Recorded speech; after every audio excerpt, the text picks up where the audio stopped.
Jesse, hi, Sarah from The Upcoming. Such a pleasure to have you here with us. What does it mean to you to be up for this award tonight? But I guess more generally, seeing how your film's really connected with critics and audiences alike. I was nervous about the British reception to the movie because I don't know that audience as well. The movie is not British. It's in some ways like both sides of England. It's Polish and American.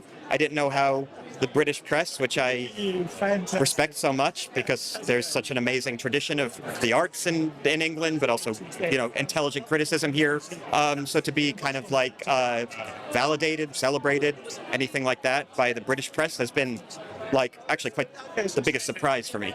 Kieran Culkin's performance is both sort of hilarious and heartbreaking at the same time, which seems to cut to the heart of your film, which is using humour in a way to deal with some really big issues.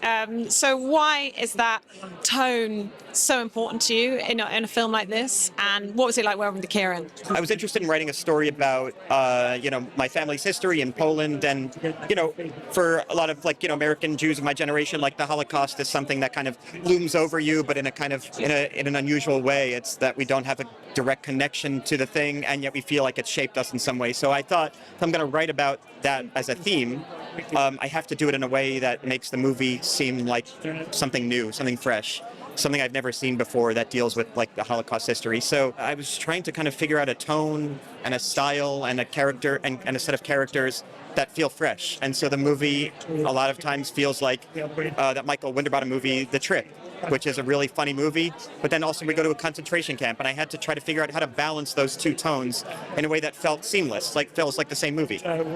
Working with Kieran, I mean, on the one hand, you kind of just bouncing off each other the whole time, which must have been amazing, but also was it a bit of a handful, him being quite unpredictable? Kieran is brilliantly funny and heartbreakingly dramatic, and he just is able to play this character to within an inch of its life. I mean, he explored every moment of this character, but never ever rehearsed or talked to me about it. He barely would take my notes in between takes. I would say, that was wonderful what you did there, but maybe try bringing this thing in earlier, and he would say, I have no idea what you're talking about. I don't know what I did there. I don't think like that, but if you want to do another take, let's just go.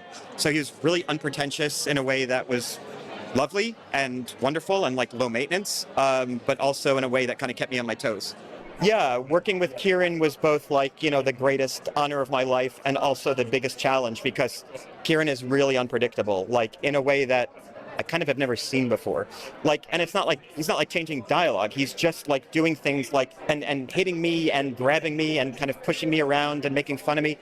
And it's all really brilliantly done. He's a truly gifted performer, but it kind of kept me on my toes a little bit as a director, as a writer, and as an actor, because I was trying to react from three different positions of being kind of surprised. Kieran made the movie 10,000 times better and 10 times harder to edit. So I would want that every day. An actor that makes your movie 10,000 times better but is 10 times harder to edit, I would choose that actor every day, because the movie's, it's a numbers game at that point. But what I mean is Kieran would do things that didn't match other takes, but they were so brilliant. You could just use one or cut around it because he's so great. I mean, I love him. I'm happy to talk about anything that anybody wants to talk about. I mean, how lucky am I that I get to go to a place like this and somebody puts a microphone in my face to talk about my job. It's the nicest thing in the world.